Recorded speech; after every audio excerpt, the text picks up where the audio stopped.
Thank you for joining us today for the Healthy Living Lecture event on nutrition for seniors, how to maintain a balanced diet as we age.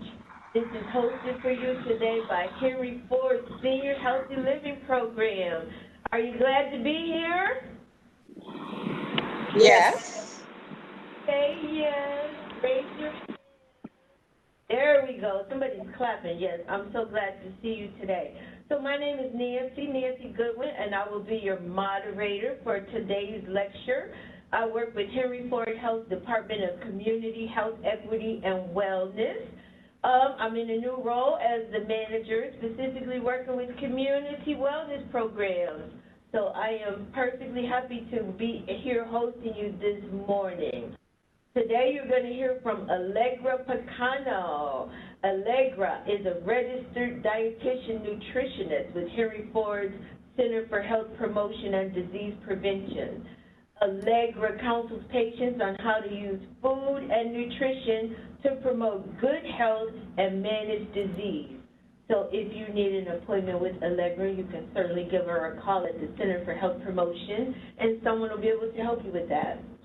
During this presentation, you will learn about the basics and importance of nutrition for older adults. Allegra will also discuss common nutrition challenges that seniors face. So you're going to get a whole lot of information today. Following the presentation, we'll have a question and answer session. So during this session, if you want to post your questions in the chat box, I will do my best to keep track of them, and we will ask them all at the end. Please don't share any personal medical information as you share those questions in the chat room. As we begin, we're going to record. We're going to ask you all to turn off your cameras so that we have a smoother experience, and we will also ask you to mute your microphone so that we don't have any side noises during the presentation. This lecture is being recorded and will be available for you to listen to again on the Healthy Living Lecture Series webpage. So we're gonna put a link to that in the chat later. It's gonna be henryford.com/healthylivinglectures. All right, that is it for me. I am going to turn it over to my good friend Allegra Picano. Everybody welcome Allegra as she comes. On today's agenda, what we're going to do is we're going to start by defining nutrition and why it's important as we age. We're also going to look at some of the common barriers that we might face that will impact our nutrition status. We're going to look at what our nutrition requirements are, and then we'll discuss how we can easily balance out our intake to best support our health going forward. So before we start talking about nutrition, I think it's important to first identify what nutrition is. When we're talking about nutrition, we're talking about this branch of science that deals with the nutrients found in the foods we eat. So all the foods we eat during the day are going to contain a different number of nutrients, different types of nutrients, and we're going to need those nutrients to maintain good health and manage chronic diseases, improve our quality of life outcomes, and provide us with the energy we need to get through our day. And balancing our intake of these nutrients is going to be crucial to maintain and manage our health. Under that umbrella term of nutrients, we have a few different types of nutrients. So we have our macronutrients, which are going to consist of our carbohydrates, our protein, and our fat. These are making up the bulk of the foods that we're eating, and these are going to be the major providers of energy for us. We also have our micronutrients, so our vitamins and our minerals, and these are responsible for more of the smaller but very crucial processes that occur in the body, so maintaining things like our bone health or our eyesight or helping our heart to contract well. We're going to need those vitamins and minerals to help do all those things. We also have water, which not only helps to keep us hydrated, but there's a lot of other really important roles that water play in our health as well. And as we age throughout the life cycle, we're going to need different amounts of these nutrients, and the amounts we're going to need and the proportions that we're going to need are going to change throughout our life cycle. As we age, we see that a different number of physiological, psychological, and immunological changes occur, which can impact our nutrition status and make it really difficult to have us reach our nutrition goals. And what some of those are, so we generally see that our calorie needs are going to decrease as we age. A major reason for that is because we're starting to lose lean muscle mass as we get older, and we gain a little bit more of that body fat. As we lose that lean muscle mass, we're not only losing it in our extremities, like our arms and our legs, but we're also losing it in really important organs like our digestive tract. So we might not it might not be as easy for food to move along through the digestive tract, which made us feel fuller for longer, or we may have more difficulty using the restroom. We also see that really important organs like our liver and our pancreas may not work as efficiently as they used to. Organs like our liver are going to be really important at helping us break down toxic substances like alcohol, for example, while our pancreas plays a really important role in secreting hormones like insulin, which helps us to break down certain foods like our carbohydrate foods and use those foods for energy. We also find that we have a little bit more of a difficult time absorbing really critical nutrients, things like vitamin B12, calcium, zinc, vitamin D. Typically, it gets a little bit more difficult for our body to absorb these vitamins as we get older. And we find that as our calorie needs come down, our needs for these vitamins don't necessarily change, but it gets a little bit harder to meet those needs if we're not eating as much foods. So our intake of those nutrients also is compromised. In addition, we also see changes physical and social areas as well. So we'll see sometimes a loss of teeth or decreased neuromuscular coordination. Sometimes we lose our sense of taste and smell, or it's just physically discomforting to prepare foods or eat foods. We also can see things like a change in food budget. If we're retired, sometimes we see that we don't have as much funds going to our foods, so we have to kind of change the way we're eating. We also see things like loss of a spouse or a loved one who maybe was responsible for doing a lot of the cooking at home, or maybe we ate dinner with that person every night, and now eating is a little bit different, and it's a little bit harder to get that nutrition. We also see things like loss of independence. Maybe we're living with other family members, or we're living in a facility where we don't have the ability to prepare our foods like we used to. We also find that we have a limited food and nutrition knowledge. Unfortunately, we don't have very many nutrition education courses, or we're not really taught how to eat as we age throughout the life cycle. So there's a lot of barriers in our way that can kind of prevent us from getting optimal nutrition.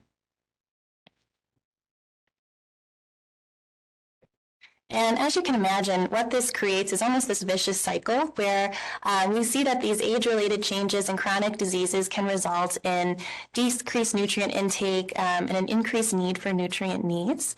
And as a result of that, we'll see things like weight loss and greater nutrient deficiencies, which then in turn worsens those chronic diseases or those age-related changes. This graphic, this comes straight from our dietary guidelines for Americans, which is a set of guidelines put out every 5 years, provides us with ideally where we should be meeting our nutrition. And this graphic is looking specifically at the average daily food intake of older adults, ages 60 and older. And you'll notice the portions on here in the light blue is indicating our recommended, where we should be falling in terms of how much vegetables, how many fruits and grains and dairy and proteins we should be eating per day. And the purple dot indicates where we are actually falling on average with our typical American diet. And you'll notice in almost every category we're falling under those recommended intake amounts. With this information, we can put this together and we can create a healthy eating index score. And what this is it's essentially a measure of diet quality. So we're really looking at the quality of your diet, with 100 meaning that we're meeting all of our recommendations or we're exceeding those recommendations. Anything below that means that we're missing out in some areas. And so when we take the average daily food group intake, we're finding that we're on a scale from 0 to 100, adults ages 60 and older are scoring around a 63. So we're there's a little bit of room for improvement in our ability to meet those recommended intake ranges. So what are those actual nutrition requirements as we age? When we're looking at calories, like we said previously, calorie needs will generally decrease with age. This is usually due to a decrease in physical activity. So typically we're not as physically active as maybe we once were when we were in our 20s, 30s, 40s, what do you name it. We also see an increase in fat tissue, which doesn't require as many calories. We also see that calories are really going to depend varying on your activity levels. So we'll see that more active. If you're more active throughout your day, you're going to need a little bit more calories. There's other lifestyle factors such as chronic diseases, or if you're recovering from a surgery or an injury, we might need a little bit more, a little bit less calories depending on where we're at. On average, though, we say for females ages 51 and older, we need around 1,600 to 2,200 calories per day. And for males, we need around 2,000 to 2,800 calories per day. Looking at our macronutrients, we'll start with carbohydrates. Carbohydrates are going to be found in foods like our breads, pastas, rices, oatmeal. And what these are a primary source of readily available fuel for the body. This is what really important organs like our brain prefer as energy, because it's a really quick source of glucose and energy to get us through our day. On average, we need around 45 to 65% of our daily calorie intake coming from carbohydrates. And generally, as we age, we need a little bit less, but this really, again, it's dependent on your lifestyle, your daily activities, things like that, and your health history as well. These foods are going to be really important to provide us with energy. I think a lot of times carbohydrates get a little bit of a bad reputation, and they're not bad. Like we said, we need them to make up a really good chunk of our intake. They are going to provide us with energy and fuel some really important organs. I think where the misconception comes from is that a lot of times in our typical American diet, we're usually finding that we're consuming a lot more than we generally need, and a lot of types of carbohydrates that we should really have less of. So under that carbohydrate term, we have two different types of carbohydrates. We have our refined carbohydrates, which are going to be foods like our cookies, cakes, pastries, our white breads and sodas. And then we have our complex carbohydrates, which consist of things like our whole wheat or whole grain breads, oatmeal, brown rice, fruit, starchy vegetables like our potatoes and peas. These are going to be carbohydrates that are typically accompanied with fiber.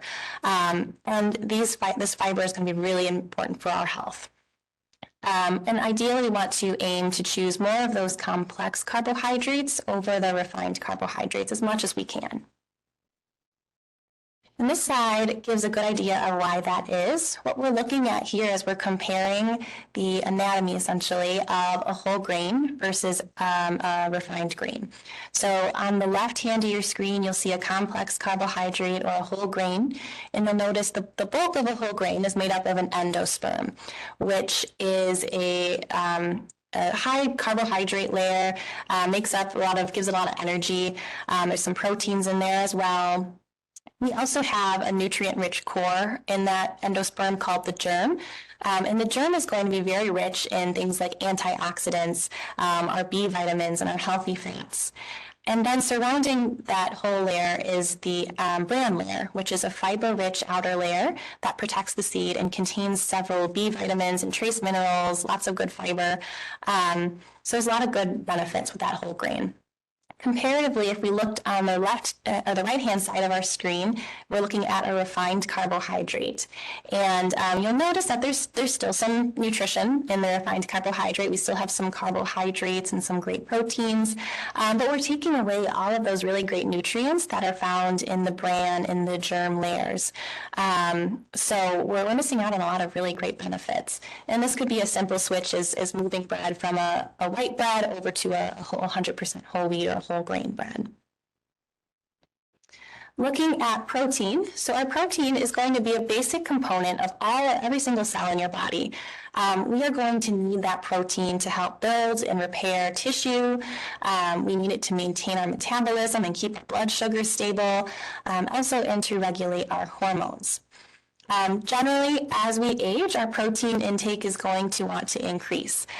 Because we do generally see that breakdown of lean muscle tissue, we want to try and maintain that as best as we can, and protein can help us to do that. We also see with an increase in lean muscle tissue that we generally see a better immune system function, better quality of life, we stay more mobile, things like that. So that protein can be really important to maintain our health as we age. When we think of protein, I think we commonly think of our animal sources of protein, so things like our chicken, fish, turkey, beef, eggs, our dairy products like our cottage cheese or Greek yogurt. But we can also get protein from a lot of really great plant-based sources as well. So things like beans, legumes, and lentils, our nuts and nut butters, or seeds, or soy products also are going to be really great sources of protein that also might have added benefits such as fiber and other nutrients in there as well. On average, so again, protein is kind of dependent on who you are, your lifestyle, and different factors. But the general recommendation for a population over 65 years of age is around 0.45 grams of protein for every pound of body weight. So for example, if you were a man weighing about 200 pounds, you would need around 90 grams of protein per day. Whereas a woman around 150 pounds would need around 68 grams of protein per day. That range can vary, of course, if you're coming back, if you just have a surgery or recovering from an injury, you might need a little bit more protein. If a history of kidney disease or we have other factors going on, that protein need might be a little bit less. But really, something really important to think about when we're thinking about protein is choosing those quality protein options. In our typical American diet, we're finding that we generally can meet our protein needs pretty well, but we're finding that we're going overboard on proteins that are commonly accompanied with things like saturated fat, cholesterol, and sodium. Things in like our processed meats or our really heavy, high-fat meats as well.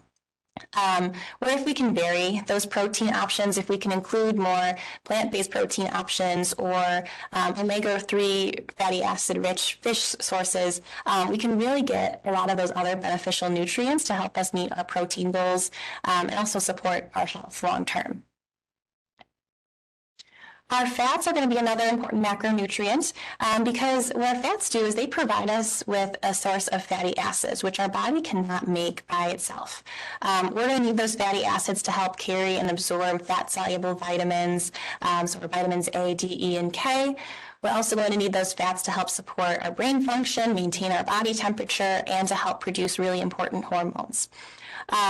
Because fats are generally, they're more calorically dense than carbohydrates and protein, our needs for fats will typically decrease as we age, just because we find that fats can be a major contributor to that calorie amount that we take in per day. And generally, as our calorie needs decrease, we don't need as much fat. That being said, we still absolutely need it to help support our brain function. We find it helps with cognitive function and heart health as well. Similar to protein and carbohydrates, our fats, it's really dependent on the types of fats we're consuming. So there's 4 different types of dietary fat. We have our saturated fat, our trans fat, our monounsaturated fat, and our polyunsaturated fats. And each fat is going to have a different effect on our cholesterol levels. Generally speaking, our saturated and our trans fats are going to increase our cholesterol, while our monounsaturated and our polyunsaturated fats are generally going to decrease or improve our cholesterol levels. And this slide kind of goes over the difference between saturated fat and unsaturated fat. Generally speaking, our saturated fat products are going to come from an animal. So in things like our meat products, dairy, cheeses, butter, milk, cream. We can also find saturated fat in things like coconut oil or palm oil as well. Generally, our saturated fats are going to be a solid at room temperature. Our unsaturated fats, on the other hand, are typically coming from our plant sources as well as our fish. So we'll see unsaturated fat in things like avocados or nuts and seeds. Our plant oils like our olive oil or canola oil, those are all going to be our unsaturated fatty acid sources. Looking at our micronutrients, we have our vitamins and minerals. Our vitamins are going to be organic substances that come from the plants and animals that we eat on a daily basis. And we have two types of vitamins, our water-soluble vitamins, which are going to be our B vitamins and vitamin C, and our fat-soluble vitamins, so vitamins A, D, E, and K. We also have our minerals, which is actually found in the soil and the water that is later absorbed or eaten by the plants and animals that we later consume. And those are going to be things like iron, calcium, magnesium, all of those things. And our body is going to need adequate amounts of vitamins and minerals to carry out all of those essential functions that happen in our body. We need those vitamins and minerals to help our heart beat, to help our lungs function, to help us see. All of those things are going to be really important. Generally speaking, I think it's very natural, very human to want to consume more vitamins and minerals and think that having a supplement might be beneficial. But generally, it's actually better just to consume those vitamins and minerals through the foods we eat. It's usually a little less expensive, and we're getting a lot more benefits if we're eating them through foods. There are so many different micronutrients. I think we could probably have even a separate lecture on all the micronutrients. But there are some specific nutrients that we want to pay attention to as we do start to get older. One of them being vitamin B12. Vitamin B12 is responsible for maintaining the central nervous system, so we find that it plays a really big role in maintaining our cognition and our brain health.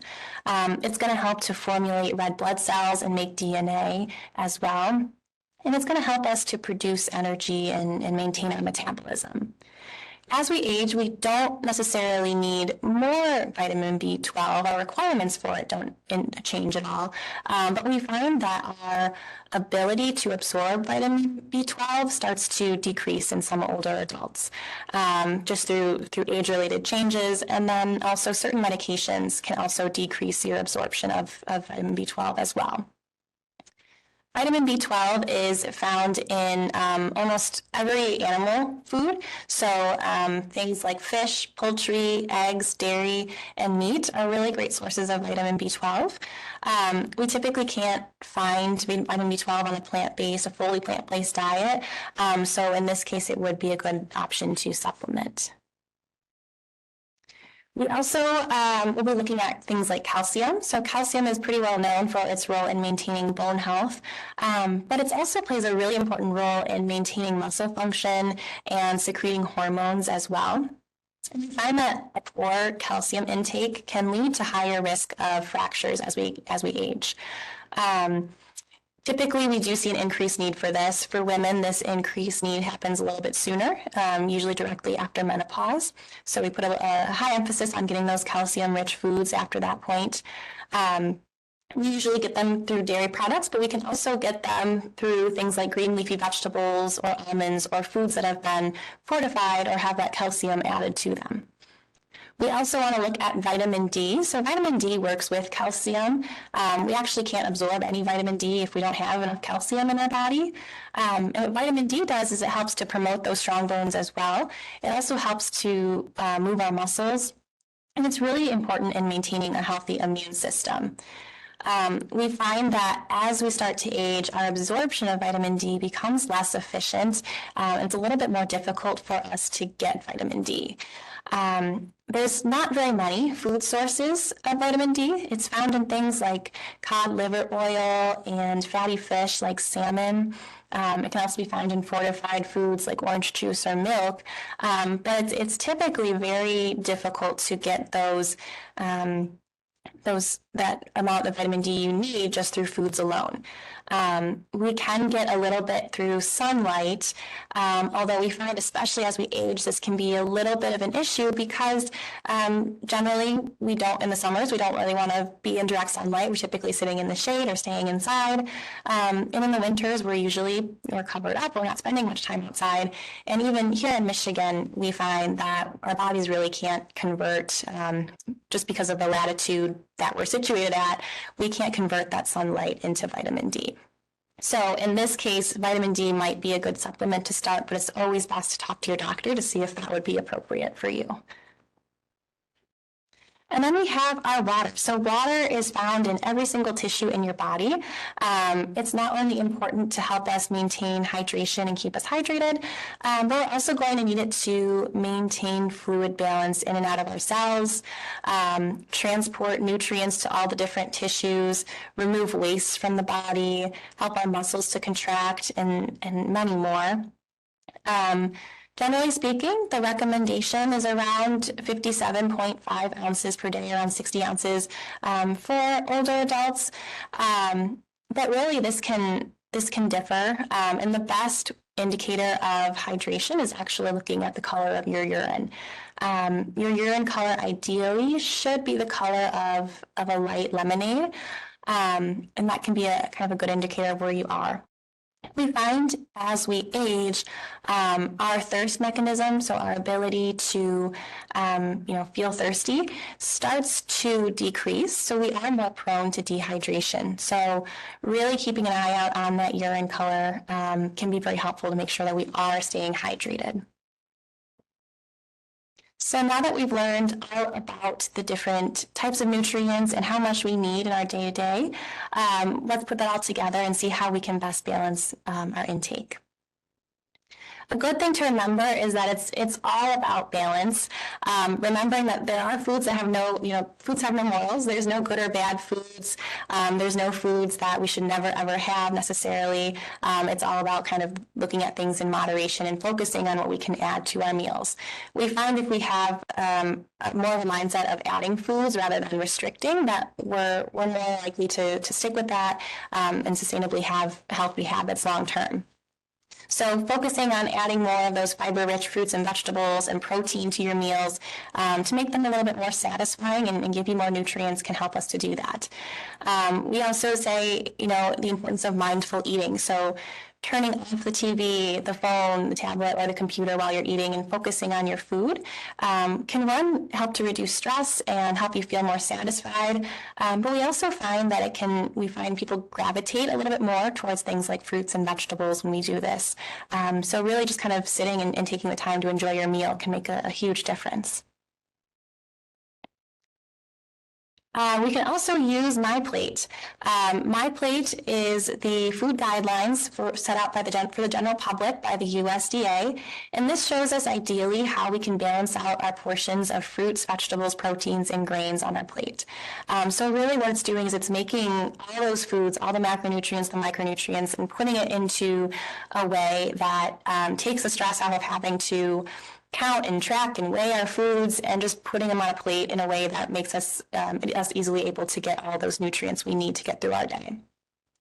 So you'll notice the picture on the right-hand side of your screen. This is the MyPlate food guide. And what it really emphasizes is making half those fruits and vegetables, a little bit more so the vegetables, to get all those great micronutrients, some good fiber, maybe some complex carbohydrates in there. We also want to make about a quarter of our plate whole grains so we can get lots of those good fiber and B vitamins.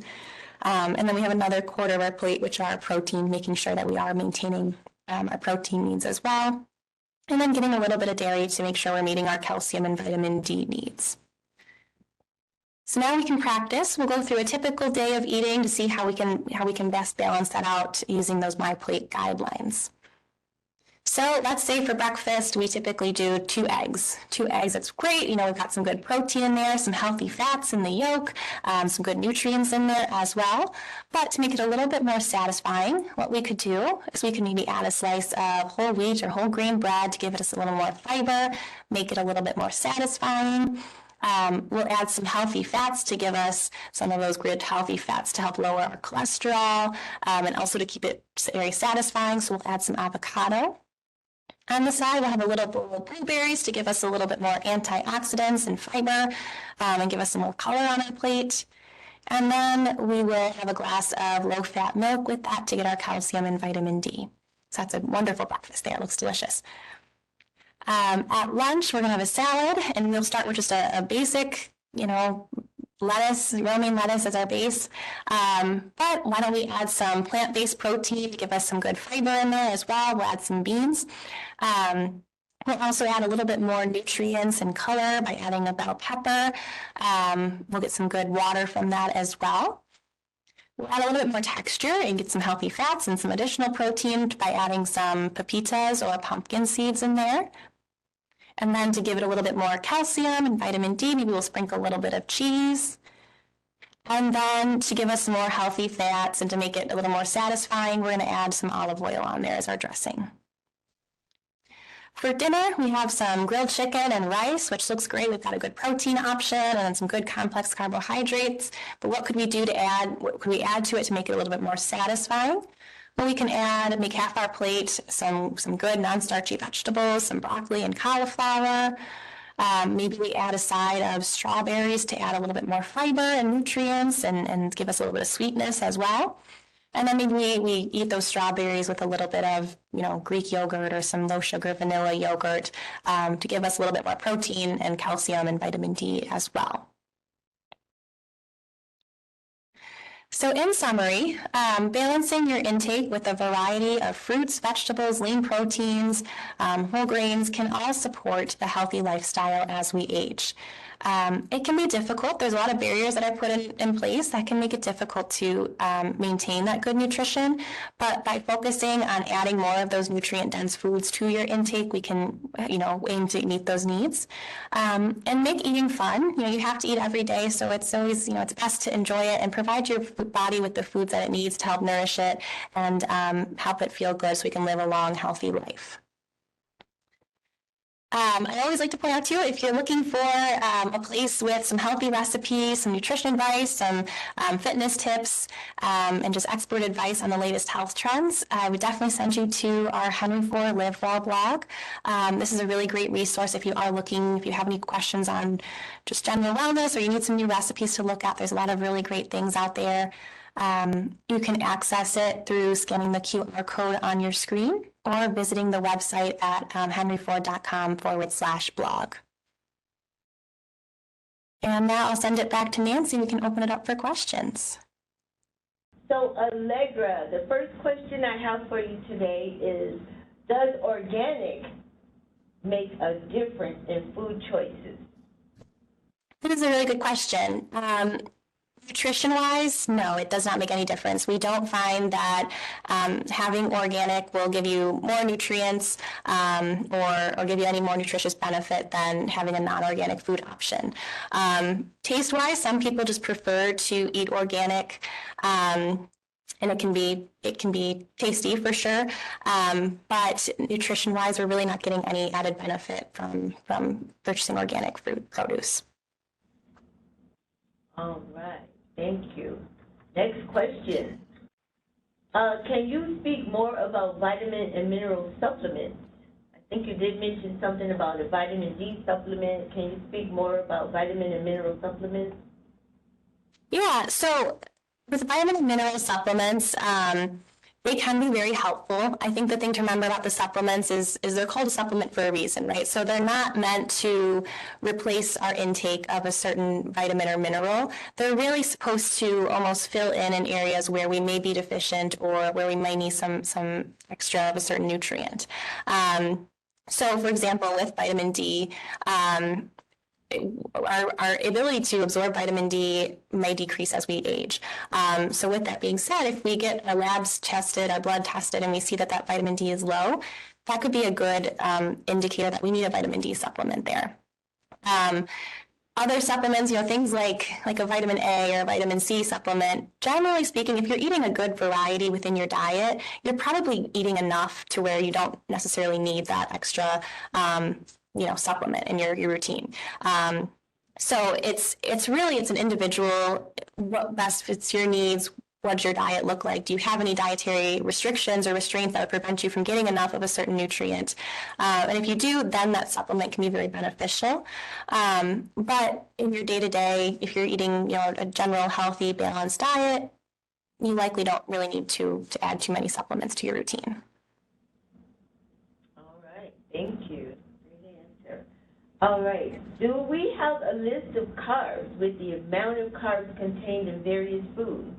Do we have something like that we can send to Michelle to send out to the attendees? Yes, I think we do, actually. I can forward over a list to Michelle that she can send out. All right, we will do that. All right, next question. Can you speak to the benefit of sprouted wheat bread? An example is the Ezekiel bread. Mm-hmm. So sprouted wheat bread is going to have a lot of that extra fiber in there and a lot of those extra B vitamins. The Ezekiel, it's a little bit lower in that carbohydrate, those added sugars. So it can be a really great option, especially if you're watching your carbohydrate intake. You want to get you a lot of fiber to help balance out blood sugars, keep bowel movements regular, help balance out cholesterol, but it's also going to give you a lot of great vitamins and minerals in there as well. All right. What advice do you have, Allegra, on balancing the amount of sugar in our diet? Yes, this is a good question. I would say sometimes the best thing we can actually do is not put too much of a restriction on ourselves. Even as adults, we are a lot like kids, and if we say, do not have that cookie or that ice cream or that cake, we're going to want it a lot more. Sometimes the best things we can do is say, let me just have a few bites to satisfy that sweet craving that I'm having, and then let me focus on, again, adding more of those nutrient-dense foods into my diet. So let me make sure that I'm having a good variety of vegetables and whole grains and proteins at dinner to keep me satisfied. And if I'm still hungry for that dessert, I can have a few bites of something to kind of satisfy that sweet craving. But usually it's not having to indulge or, looking at our portion sizes really can be one thing to curb those. All right. That's always difficult, balancing the sugar. Do we have a list of daily recipes? It's a two-part question. Do we have a list of recipes, and is it a good idea to keep a food diary? What do you think about that?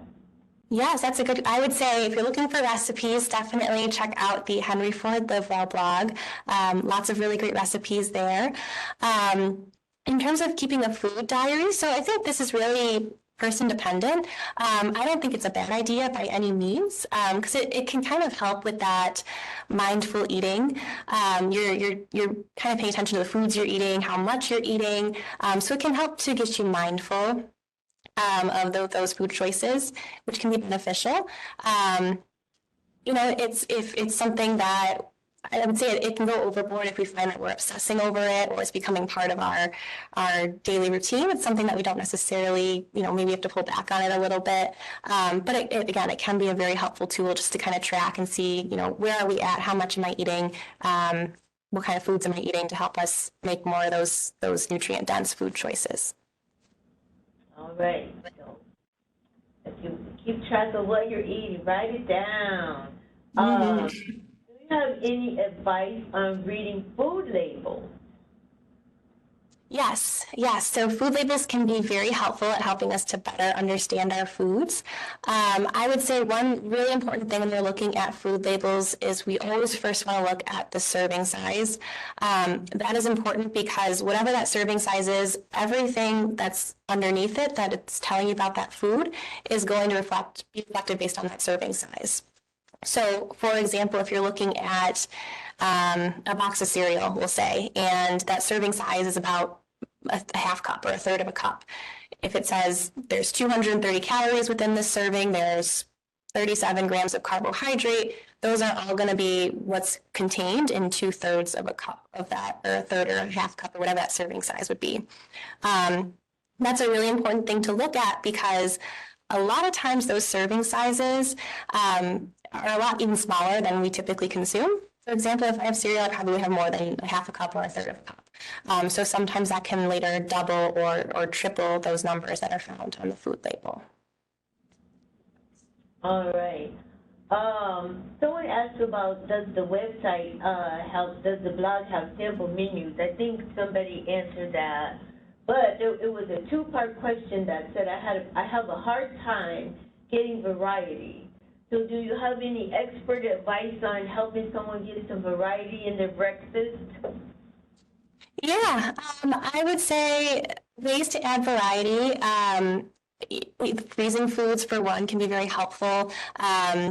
If you have, sometimes I think where that variety can lack is that, if we're trying to get more fruits and vegetables in, fruits and vegetables go bad pretty quickly. So sometimes we're just used to having one fruit or one vegetable because we know we can at least get throughout the week, and we don't want to pick up more because we don't want to have those foods go bad and waste the food. So opting for frozen foods can actually sometimes help to have those readily available and improve that shelf life, so that you still have those foods available and you have more variety. I'd also say things like, focusing on maybe meal prepping or having foods readily available, so that when it comes to having that variety, you have things ready and you can just take them out of your fridge and they're ready to go. All right. Do we have any other questions out there? I think we have a question. The final question then is, will these slides be made available? Michelle, will these be available for the participants?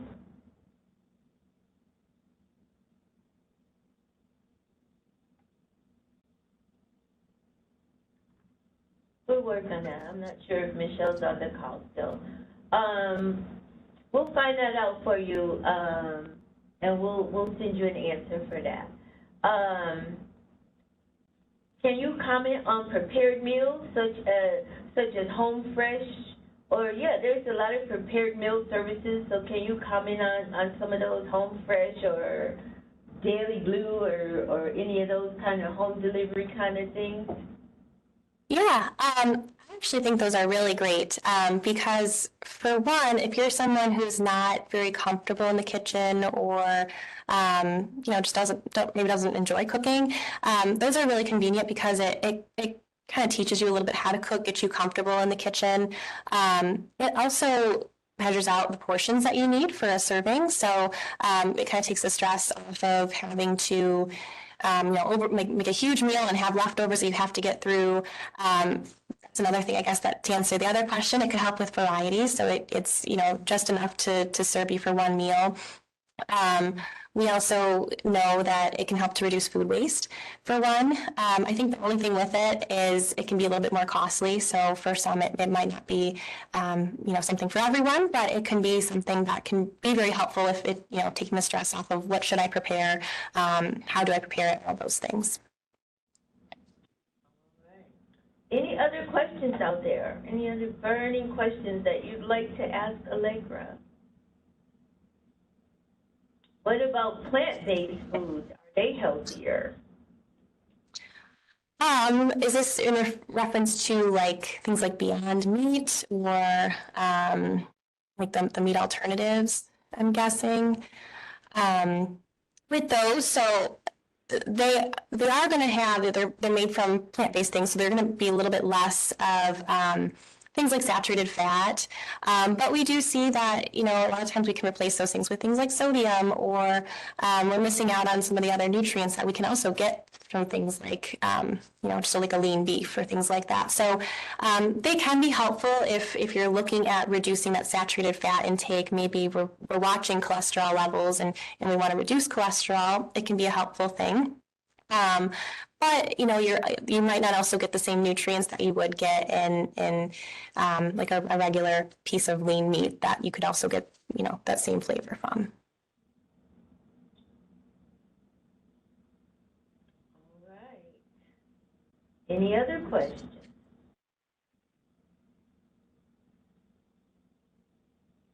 All right, everyone, this brings, wait, one more. Is processed soy products healthy? So I guess it would kind of depend on the product. The term processed, I mean, it could mean so many different things. I mean, when you think about it, a lot of our foods, most of our foods are processed in some way. So, things like tofu or like textured vegetable protein, which would consider to be a processed soy product, by some definition. Those are very nutritious. They give you a good source of protein, and they're a plant-based source of protein, so they're going to, not have that saturated fat added in there. But there are some other ones that might be more processed. We might have more things like sodium added to it, which may not be as beneficial for our health.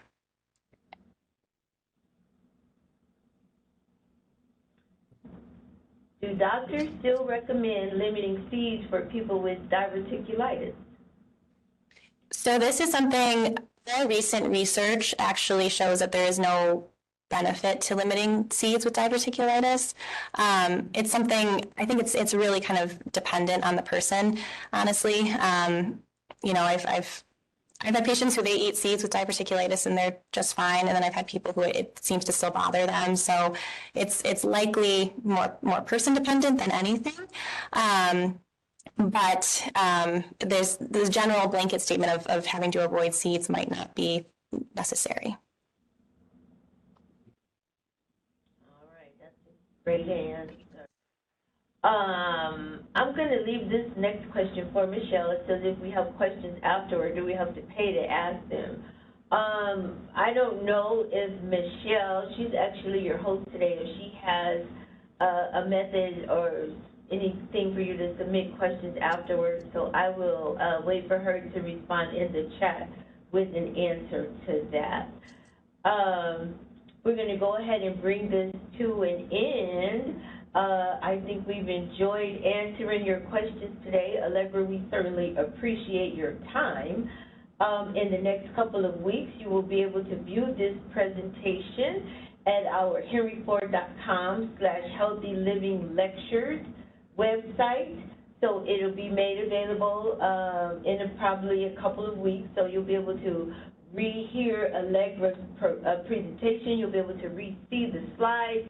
A PDF will also be available for you to take a look at of these slides if you want to review some of this information. If you are not a member of Henry Ford's Senior Healthy Living Program, please sign up. You can sign up at our website, henryford.com/healthyliving. So henryford.com is always going to be your source. You get there and you can pretty much get to some of everything else that we have. If you would like to call us, because getting to the website is a little bit more difficult for you, the phone number is 313-874-5455. So we would like for you to join us in that Henry Ford Senior Healthy Living Program. Give us a call and we will make sure that you get signed up. As a member of the Healthy Living Program, you will receive the Healthy Living newsletter, which is published 3 times a year. You will get an annual wellness calendar. It's very pretty, so you'll like hanging that up at home, and it'll give you lots of wellness tips the whole year long. And you will receive invitations to this Healthy Living lecture series and a host of other benefits. So make sure you visit that website or give us a call so that you get signed up for that. Before we conclude, I'm going to let you know about 2 things I want you to mark your calendars for. Mark your calendar for October 2nd.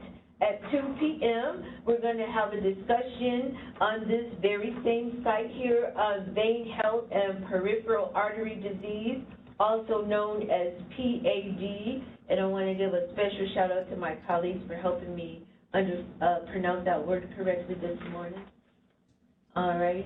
Thursday, November 16th, mark your calendar for 10:30 a.m. for a discussion on age-related macular degeneration and living fully with vision loss.